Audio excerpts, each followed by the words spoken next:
Hi అండి, నేను మీ సుధను. నేను బాగున్నాను. మీరు కూడా ఆ లక్ష్మీదేవి యొక్క అనుగ్రహము, కరుణా కటాక్షాలు, కుబేరుని యొక్క ఆశీస్సులు నిండుగా మెండుగా ఉండాలని మనస్ఫూర్తిగా కోరుకుంటుంది మీ సుధామోరంపొడి. ఈరోజు అక్షయ తృతీయ నాడు నేను ఏ విధంగా పూజ చేసుకుంటాను, అక్షయ తృతీయ నాడు కొత్తగా పెట్టుకున్నట్లయితే అక్షయ పాత్ర ఎటువంటి నియమాలు పాటించాలి, ఎలా పెట్టుకోవాలి, వేసే ద్రవ్యాలు ఏంటి, కుబేర కుండలు ఏ విధంగా పెట్టుకోవాలని షేర్ చేయబోతున్నానండి. ముందుగా మన ఛానల్ని ఫస్ట్ టైం కనుక చూసినట్లయితే సబ్స్క్రైబ్ చేయండి, లైక్ చేయండి, షేర్ చేయండి. పక్కనే ఉన్న బెల్ ఐకాన్ని క్లిక్ చేస్తే నేను పెట్టే ఇలాంటి వీడియోస్ ఎన్నో మీ దాకా వస్తాయి. ముందుగా అక్షయ తృతీయ వచ్చేసి మనం ఎప్పుడు జరుపుకోవాలంటే వైశాఖ మాసం శుద్ధ తదియ నాడు అక్షయ తృతీయ జరుపుకుంటామండి.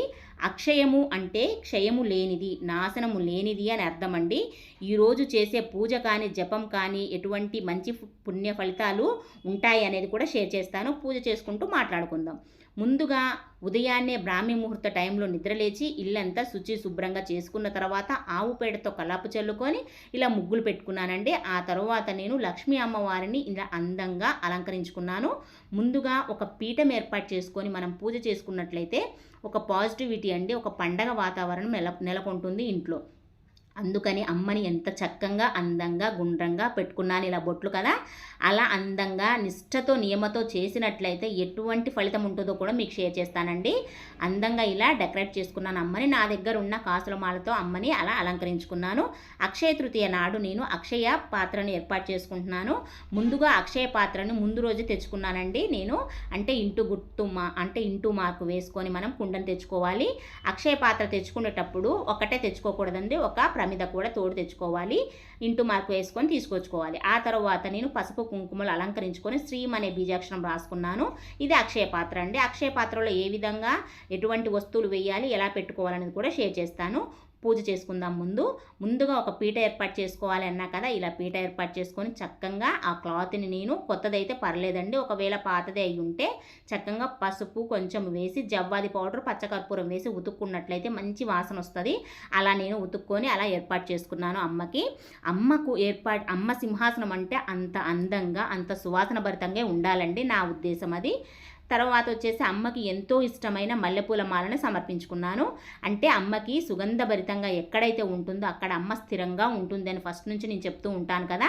ఇదేనండి నిజము.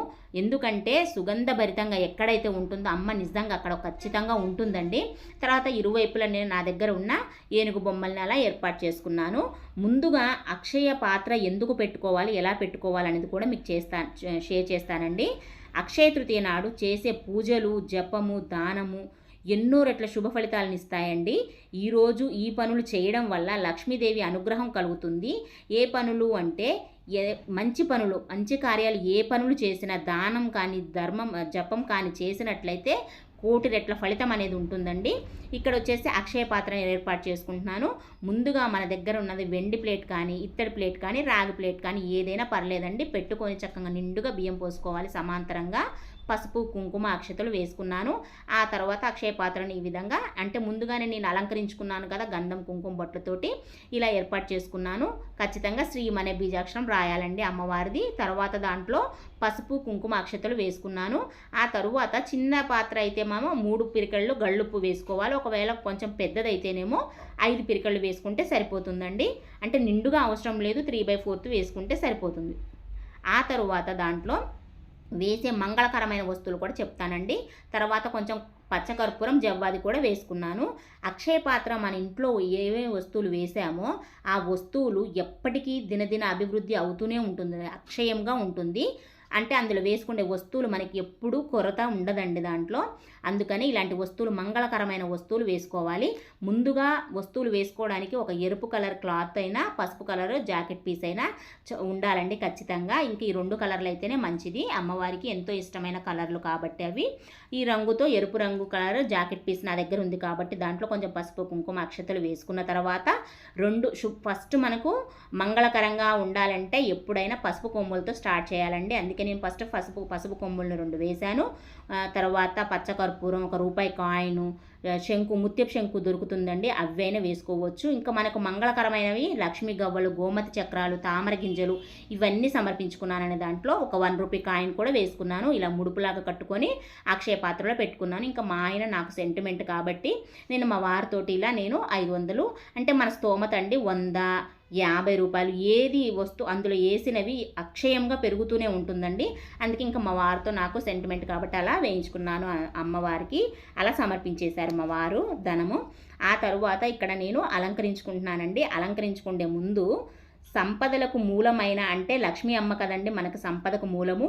అంటే ఈరోజు కుబేరుణ్ణి ఎందుకు పూజించాలనేది ఎవరికైనా డౌట్ ఉంటుంది కదా. అదేంటి అంటే అక్షయ తృతీయ నాడు సంపదలకు ఆది దేవుడుగా కుబేరును నియమిస్తాడంటండి. ఎవరు? శివుడు వరమిచ్చాడటండి. అందుకే అక్షయ తృతీయ నాడు లక్ష్మీదేవితో పాటు కుబేరును కూడా పూజిస్తారు.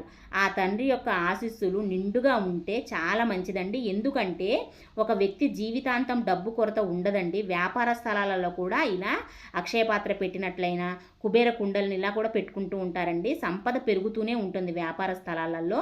ఇలా ఇవి కుబేర కుండలు అంటారండి. ఈ కుబేర కుండల్లో మనం పోసిన ధాన్యం కానీ వేసిన వస్తువులు కానీ అవి అక్షయం అవుతూనే ఉంటుందండి. ఈరోజు ఇలా ఏర్పాటు చేసుకున్నట్లయితే ఇంకా అమ్మవారికి ఇరువైపులా నేను పసుపు కుంకుమ అనేది సమర్పించుకున్నాను. ఆ అక్షయ పాత్ర పెట్టుకున్న తర్వాత కుబేర కుండలు ఇలా ఏర్పాటు చేసుకున్నా కదా, అందులో ఏమేమి వేసానంటే ఒక దాంట్లో బియ్యము, ఒక దాంట్లో పెసర్లు, ఒక దాంట్లో నవధాన్యాలు పోసానండి. అంటే నవధాన్యాలు అంటే ఇంక అన్నీ ఉంటాయి కదా ధాన్యాలు, అందుకనే నవధాన్యాలు పోసుకున్నాను. ఒక దాంట్లో రూపాయి కాయిన్స్ అలా వేసుకున్నానండి. కొంచెం గళ్ళుప్పు, రూపాయి కాయిన్స్ వేసుకున్నాను. 5 కానీ 3 కానీ కుబేర కుండలు పెట్టుకుంటారండి. తర్వాత ఈరోజు దీపారాధన వచ్చేసి మనకు అఖండ ఐశ్వర్యాన్ని ప్రసాదించేది ఉప్పు దీపం అండి. ఈరోజు మనము అంటే ఉప్పు ఎందుకు పెట్టుకోవాలంటే సముద్రం నుంచి వస్తుంది కదండి. అమ్మకి తోబుట్టువులైన అంటే శంకువు, ముత్యపు శంకువు, గోమతి చక్రాలు, తామర గింజలు ఇవన్నీ అమ్మ స్థానాలండి, నిలయమయ్యే స్థానాలు. ఇవన్నీ తెచ్చుకొని పెట్టుకుంటే అమ్మ చాలా ప్రీతంట. అంటే అమ్మ మన ఇంటికి ఖచ్చితంగా వస్తుంది అనే నమ్మకంతో చేయాలండి ఏదైనా. తర్వాత నేను ఇలా అంతా అలంకరించుకున్న తర్వాత పసుపు కుంకుమ కూడా సమర్పించుకున్న తర్వాత ఇలా దీపారాధన చేసుకుంటున్నాను. ముందుగా దీపారాధన చేసేటప్పుడు ఎవరితో మాట్లాడకూడదండి. ఇది ఒక నియమంలాగా పాటించి చేసుకోవాలి. ఇంకా ఎందుకంటే మనం ఏదైనా దీపారాధన చేసేటప్పుడు మనం మాట్లాడినట్లయితే మనం చేసే పూజ పుణ్య ఫలితం మొత్తం వారికి వెళ్ళిపోతుందట. అందుకనే మనం ఎవరితో మాట్లాడుకోకుండా చేసుకోవాలి. మాటికి లేవకోకుండా కూడా మనకు కావాల్సిన వస్తువులు సామాగ్రి మొత్తం ఒకసారి సర్దుకొని పెట్టుకోవాలండి అక్కడ. తర్వాత వచ్చేసి ఇలా దీపారాధన, దీపం జ్యోతి పరబ్రహ్మ స్వరూపిణి నమః అంటూ దీపారాధన చేసుకున్న తర్వాత అక్షతలు, పుష్పము, కుంకుమ సమర్పించుకోవాలండి. దీపం సాక్షాత్తు దైవ స్వరూపం అండి. అంటే మనము అలా దీపారాధన చేసుకున్న తర్వాత అమ్మవారికి ఎంతో ఇష్టమైన శంకువు, ఇక్కడ చూసారా అమ్మవారికి ఇరువైపులా నేను నెమలికల్ని కూడా సమర్పించుకున్నాను. ఎందుకంటే నెమలికలు కూడా ఎందుకు తెచ్చుకోవాలి అనేది కూడా మీకు షేర్ చేస్తానండి. ఈరోజు వ్యాపార స్థలాలలో కూడా మనం కుబేర కుండలు, అక్షయ పాత్ర పెట్టుకుంటే చాలా మంచిదని చెప్పాను కదా. కుబేర మంత్రం చదివినట్లయితే చాలా మంచిదండి. ఈరోజు ఆ మంత్రం వచ్చేసి ఓం శ్రీం ఓం హ్రీం ఓం శ్రీం క్లీం వితేశ్వరాయ నమః అనుకుంటూ మనము మంత్రం చదివితే చాలా మంచిది. ఒకవేళ ఇంత పెద్ద మంత్రం రానట్లయితే 108 సార్లు ఓం కుబేరేశ్వరాయ నమః, ఓం కుబేరేశ్వరాయ నమః అనుకున్నా సరిపోతుందండి. ఆ తండ్రిని అలా నామస్మరణ చేస్తే చాలా మంచిది. ముందుగా మనము ఏ పూజ చేసినా కూడా గణపయ్యని ఆహ్వానం చెప్పుకున్న తర్వాతనే మనం పూజ అనేది స్టార్ట్ చేయాలి. ఈ విధంగా నేను గణపయ్యని పసుపు ముద్ర చేసుకొని చక్కగా బొట్టు అలంకరించుకున్నాను. బొట్టు అలంకరించుకున్న తర్వాతనే మనం పూజ అనేది స్టార్ట్ చేయాలండి. అంటే పసుపు గణపయ్యని ఇట్లా ఏర్పాటు చేసుకొని మనం ఫస్ట్ ఆచమనం చెప్పుకున్న తర్వాతనే ఆ తండ్రికి ఆహ్వానం చెప్పాలి. ఆ తండ్రికి ఆహ్వానం చెప్పడం అంటే ఓం మహాగణాధిపతి అయి నమో నమః ఆవాహయామి అంటే ఆ స్వామిని అలా ఆహ్వానం చెప్తున్నాము మొదటగా. తర్వాత మనము ఇట్లా దీపం, ధూపం, నైవేద్యం సమర్పించాలండి. ముందుగా గణపయ్య పూజ చేసిన తర్వాతనే ఆ లక్ష్మీ అమ్మవారిని, కుబేరుణ్ణి పూజించాలి. ముందుగా ఇట్లా దీపారాధన చేసుకున్నాను. ఆ స్వామికి నేను బెల్లం ముక్క నైవేద్యం సమర్పించుకున్నాను. అట్టి పండ్లను కూడా సమర్పించాను. ముందుగా నేను చెప్పేది ఏంటంటే ఈరోజు ఏమేమి వస్తువులు తెచ్చుకుంటే మంచిది అని చెప్పాను కదండి. నెమలికలు, శంకు, గోమతి చక్రాలు, తామర గింజలు ఇలాంటివి మంగళకరమైన వస్తువులు ఏదో ఒక్కటి తెచ్చుకున్నా సరిపోతుందండి. పూజ అంటే ఇలానే చేయాలని అయితే ఏమీ లేదండి. మనం ఎట్లా చేసుకున్నా మనశ్శాంతిగా నియమనిష్టలతో చేసుకున్నట్లయితే ఖచ్చితంగా అమ్మవారి అనుగ్రహము మన మీద ఎల్లప్పుడూ ఉంటుందండి. ఒకవేళ విగ్రహం ఉన్నట్లయితే ఇలా అభిషేకం చేసుకుంటే మంచిది. ఇంకా నేను ఇలా విగ్రహం లేని వారైతే ఇట్లా మనము పుష్పానికి గంధము, కుంకుమ, పసుపు అన్నీ అంటించి ఇలా మనము సమర్పించాలండి అమ్మకు. ఇలా మనము అంటే అభిషేకం చేసుకున్నంత పుణ్య ఫలితమే ఉంటుంది. ఆ తరువాత మనము ఈరోజు అక్షయ తృతీయ నాడు విపరీతమైన పుణ్యఫలం అని ఫస్ట్ నుంచి చెప్తున్నాను కదా, అది ఎందుకు ఎన్నో విశేషాలు ఉన్నాయండి. అక్షయ తృతీయ నాడు ప్రాముఖ్యత ఏంటి ముఖ్యంగా అంటే, ఈరోజు విష్ణుమూర్తి పరశురాముడుగా అవతారాన్ని ఎత్తుతాడండి. ఈరోజే విష్ణు పారాయణం చేయడం చాలా మంచిది, ఎందుకంటే అవతారాన్ని ఎత్తిన రోజు కాబట్టి. ఆ తరువాత ఈరోజు ఎటువంటి ముహూర్తాలు చూడవసరం లేదండి, ఏ శుభకార్యాలైనా చేసుకోవచ్చు. ఈరోజు గంగమ్మ తల్లి స్వర్గం నుండి భూలోకానికి వచ్చిందని మన పురాణాలు చెప్తూ ఉన్నాయండి.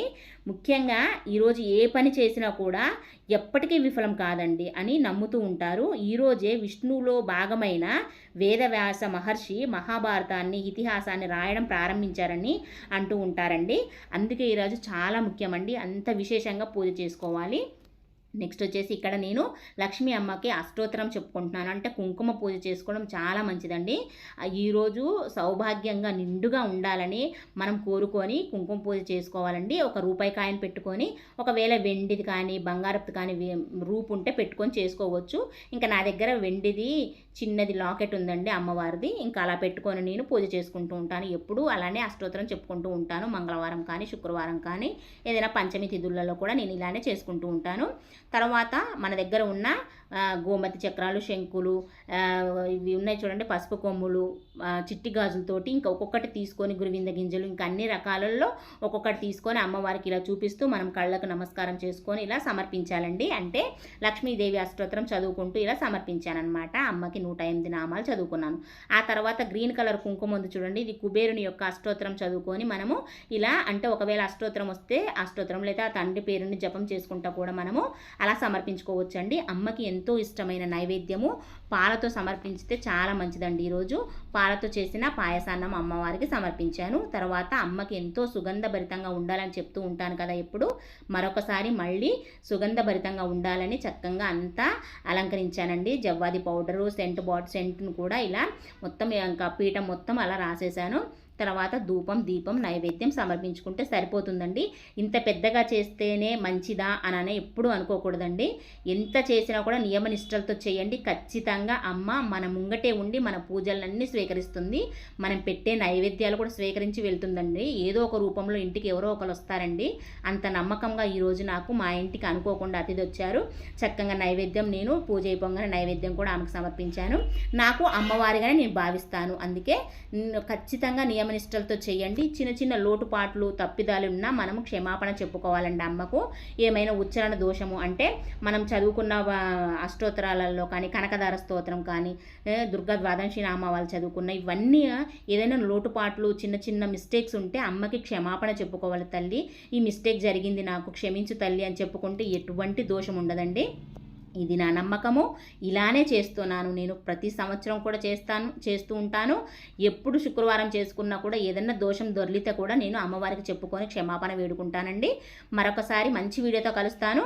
ఇదేంటంటే శ్రీరాముడిది, ఆంజనేయ స్వామిది పూజలో పెట్టుకుంటే మంచిది అని అంటే తెచ్చుకొని పెట్టుకొని ఇంటి గుమ్మం ముంగట కట్టుకుంటే చాలా మంచిదని అన్నారండి. ఎప్పటి నుంచో అనుకుంటున్నాము. ఇంక ఈరోజు కుదిరింది కాబట్టి తెచ్చుకొని అమ్మ ముంగట పెట్టుకొని ఇంటి ముంగట కట్టుకున్నామండి. అంటే ఒక జెండాలాగా ఏర్పాటు చేసుకున్నాను. మరొక మంచి వీడియోతో మళ్ళీ కలుస్తాను. అంతవరకు సెలవు మరి.